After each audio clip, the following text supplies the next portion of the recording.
Welcome back to Live at 9. We are here with very, very special guest, Elise Smith and Caiden Smith, and you are the president and the founder of this incredible local nonprofit. Tell me a little bit about what made you want to start this. Yeah, so when Caiden was diagnosed in 2018 with autism spectrum disorder, we struggled to find services. We struggled to find education, resources, where to start, and we were handed a packet of 3 pieces of paper, and most of the phone numbers on them were expired. So 2 a.m. Googling, what is an occupational therapist? What do they do?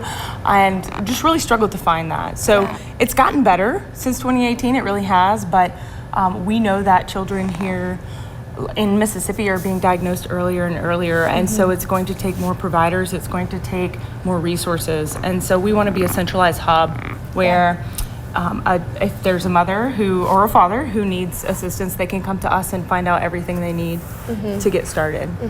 That's incredible. And you said that it was really challenging at first. So what did some of those challenges look like, and maybe how are you using this to help people maybe go through it a little bit smoother? Yeah, so one of the biggest challenges was prioritizing what we worked on first, because it's very hard for a child on the spectrum to regulate. And if you're trying to introduce and change their eating habits and their sleeping habits and their safety habits all at one time, it can be a struggle for them and you as well, because if you can't regulate, your child definitely can't regulate. Absolutely. So we definitely struggled with prioritizing finding providers that could help, that would take insurance. That's probably one of the biggest challenges we had as well, was knowing what he needed but not being able to find it in our service area, driving 45 minutes one way for a 30-minute speech therapy session, 45 minutes back.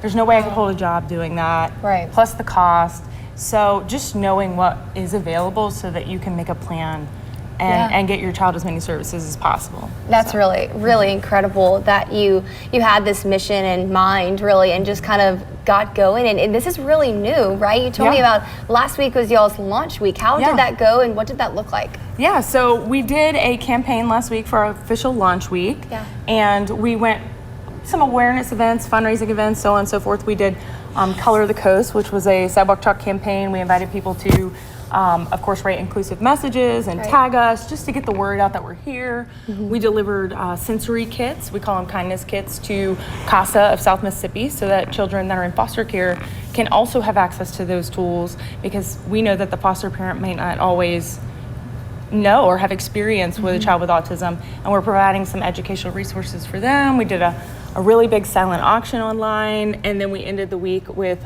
Pizza and Pieces, which was our sensory-friendly launch party on Saturday. We had 45 people in attendance, and it was amazing to see it kind of come to life. Yeah, so what are your expectations for, as you see this grow and Caiden's Corner really established, and I'm assuming bring awareness to families in Mississippi that need those extra resources? Yeah, so we definitely are working on, one of our biggest priorities in the beginning is an online resource hub.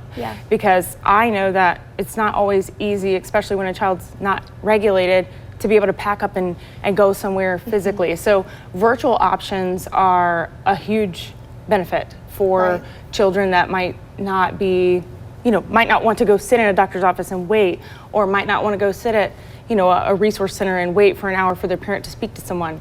So we're creating an online resource hub that also allows us to reach people everywhere, just with resources, providers, tools, education. We also are going to be incorporating more sensory-friendly events and participating in other community events happening to make sure that it's inclusive and that families, especially like mine who have 3 children, can still attend those events and have an option. That's awesome. Can you tell me a little bit about how they can get in touch with you? I think we have some information on the screen as well. So of course, caidenscorner.com has all the information you need, or you can shoot us an email. There's a lot of resources on our website already, and we're actively building that out. But yeah, absolutely. Or Facebook, we're very active on our Facebook page as well. And then Caiden's got some awesome gear and swag on as well, so I'm sure they can. Yes, we have a swag shop that is a fundraiser. 100% of the proceeds go back into the organization. We love swag because it's not only fun, it helps people ask questions, raises awareness, and then it makes people feel part of something because they're wearing the mission. So